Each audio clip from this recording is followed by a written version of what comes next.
বিসমিল্লাহির রহমানির রহিম। আসসালামু আলাইকুম। কেমন আছেন সবাই? আশা করি ভালো আছেন। আমরাও আলহামদুলিল্লাহ আল্লাহ তাআলার অশেষ রহমতে ভালো আছি। আজ হচ্ছে শুক্রবার। সবাইকে পবিত্র জুম্মা মুবারক জানিয়ে আমি আমার ব্লগটা স্টার্ট করেছি। আর আজ হচ্ছে শবে বরাত, আর আজ অফিস ছুটি, তাই সকালবেলা নাস্তার জন্য আমি হচ্ছে এখানে বউয়া ভাত বসিয়ে দিয়েছি আর হচ্ছে আলু সিদ্ধ বসিয়ে দিয়েছি।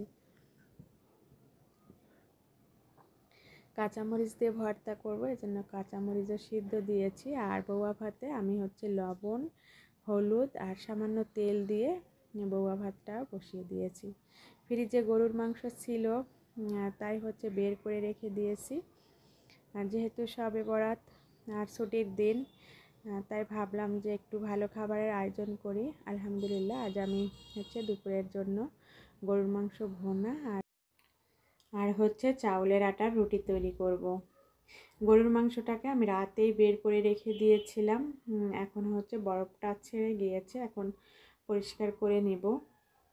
আর এখানে আমি রাতে চাউলটা ভিজিয়ে রেখে দিয়েছিলাম, পানি ঝরাতে রেখে দিয়েছিলাম। এখন হচ্ছে চাউলের গুঁড়া করতে নিয়ে যাবে। চাউলের গুঁড়া করে নিয়ে এসেছে। এরপরে হচ্ছে ভাই বাজারে চলে যাবে, বাজার নিয়ে আসবে। যেহেতু শুক্রবারে আমাদের সাপ্তাহিক বাজার করা হয়। আর মাশাল্লাহ চাউলের গুঁড়াটা খুবই সুন্দর হয়েছে। এখানে আমি 3 কেজি আতপ চাউল ভিজিয়েছিলাম, অনেকগুলাই গুঁড়া হয়েছে। এখানে অর্ধেকটা আমি আজ রুটি তৈরি করব, বাকি অর্ধেকটা ফ্রিজে রেখে দিব। আর এখন অলরেডি বাজার নিয়ে এসেছে, কিছু মাছ নিয়ে এসেছে, কয়েক প্রকারের মাছ নিয়ে এসেছে। আর এই মাছটা হচ্ছে আমি পরিষ্কার করে নিচ্ছি, এটা হচ্ছে ফ্রিজে রেখে দিব, পরে কেটে নিব। আর এখন হচ্ছে আমি এই মাছগুলা কেটে ফ্রিজে রেখে দিব। এখানে শিং মাছ, তারপরে হচ্ছে চিংড়ি মাছ আর পাবদা মাছ। এখন এই মাছগুলা হচ্ছে কেটে ফ্রিজে রেখে দিব, তারপরে দুপুরের জন্য রান্না করব। আশা করি আমার ভিডিওটা ভালো লাগবে। ভালো লাগলে অবশ্যই আমার ফুল ভিডিওটা দেখবেন, আমার সাথেই থাকবেন। আমি কিভাবে কি কাজ করি, কী রান্না করি সেগুলাই শেয়ার করব। আর ভিডিওটা ভালো লাগলে অবশ্যই চ্যানেলটিকে সাবস্ক্রাইব করবেন, অল বাটন প্রেস করবেন, লাইক দিবেন। যেসব আপু ভাইয়ারা পেজ থেকে দেখবেন ফলো, লাইক, কমেন্ট করবেন। আর অনেক কিছুই বাজার নিয়ে এসেছে, সেগুলোও শেয়ার করলাম। আর এখন গরুর মাংসটা আমি ম্যারিনেট করে নিচ্ছি। গরুর মাংসটাকে খুব ভালোভাবে পরিষ্কার করে নিয়েছি। আর এখানে আমি অর্ধেক মাংস নিয়েছি, বাকি অর্ধেকটা ফ্রিজে রেখে দিয়েছি। এখানে আমি 2.5 কেজির মতো গরুর মাংস নিয়েছি। সব মশলাও রেডি করে নিয়েছি। এখানে এলাচি, দারচিনিও পেস্ট করেছি। আর পেঁয়াজ, রসুন সব শিলপাটায় পেস্ট করে নিয়েছি, শুকনা মরিচ আর পরিমাণ মতো সব কিছু দিয়ে এখন ম্যারিনেট করে চুলায় বসিয়ে দিয়েছি। এখানে পানি ব্যবহার করিনি, মাংস থেকে যে পানিটা বের হবে এটা দিয়ে কিছুক্ষণ কষিয়ে নিব। তারপরে হচ্ছে আমি ঝোলের পানিটা অ্যাড করে দিব। এখন খুব সুন্দরভাবে বলক এসে গিয়েছে।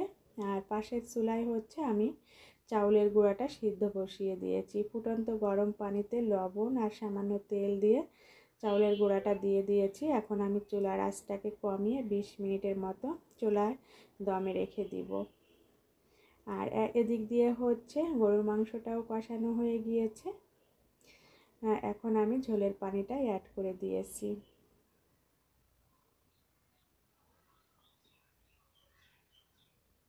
এখন ঢাকনা দিয়ে ঢেকে রান্নাটা করে নেব।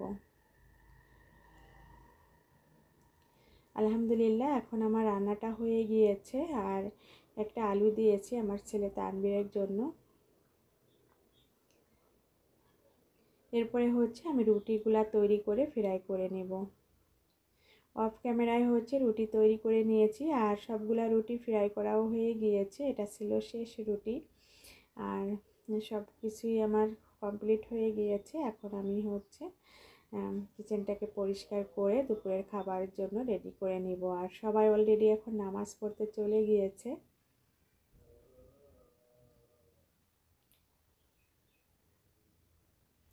আর অনেকগুলাই রুটি বানিয়ে নিয়েছি। যেহেতু বিকালবেলা হচ্ছে একটু সেমাই রান্না করব, যে রুটিগুলো থাকবে সেগুলো দিয়ে সকালবেলা নাস্তাও করা যাবে। মাশাল্লাহ অনেকগুলা রুটি তৈরি করেছি। আর এখানে সালাদ কেটে নিয়েছি। এখন হচ্ছে আমরাও গোসল করে নিয়েছি, গোসল নামাজ শেষ করে এখন সবাই মিলে দুপুরের খাবারটা খেয়ে নিব। আলহামদুলিল্লাহ, এই তো আমাদের দুপুরের খাবার। আর দুপুরের খাবারে ছিল গরুর মাংস ভুনা আর চাউলের আটার রুটি আর সেমাই রান্না করেছি। সেমাই রান্নাটা হচ্ছে সেমাইটা ঠান্ডা হলে তারপরে হচ্ছে খেয়ে নেব। আর রুটিগুলা মাশাল্লাহ খুবই সুন্দর নরম সফট হয়েছে। আর সাথে সালাদ নিয়েছি।